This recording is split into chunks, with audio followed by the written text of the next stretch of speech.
Le label Pavillon Orange répond à un besoin des municipalités parce que depuis la loi de 2004, où les maires ont reçu la responsabilité de la sauvegarde des populations, il fallait un peu... tous les maires ne sont pas obligatoirement bien formés et expérimentés en gestion de crise, en sauvegarde des populations. Alors ils sont tous directeurs des opérations de secours de par la loi, mais la sauvegarde, c'est quelque chose de nouveau.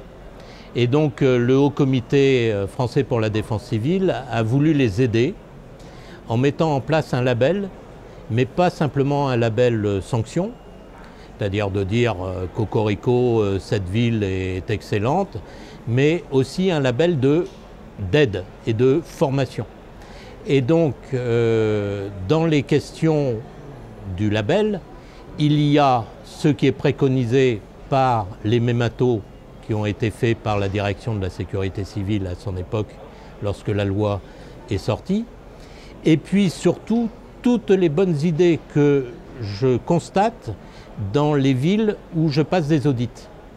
Et quand je vois une bonne idée, eh ben je la remets sous forme de question, et si une ville veut appliquer cette bonne idée pour son territoire et sa municipalité, eh ben elle peut contacter la ville qui a eu la première cette idée et ainsi améliorer son système.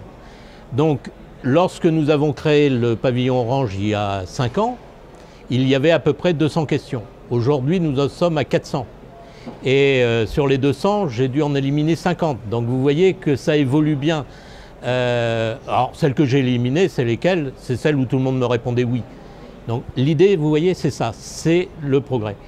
Et donc quand je fais un audit dans une ville, je ne le fais pas non plus en vérification des déclarations, parce que c'est de l'auto-évaluation, hein, le label.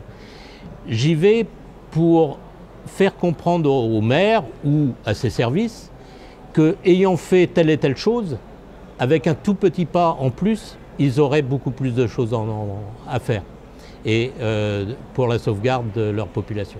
Et donc c'est toujours ce que j'appelle un audit de progrès et pas un audit de contrôle.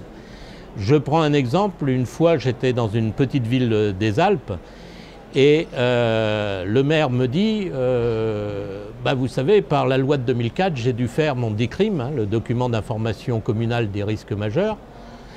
Et quand je l'ai fait distribuer dans les boîtes aux lettres, je me suis aperçu que beaucoup de gens le mettaient de côté.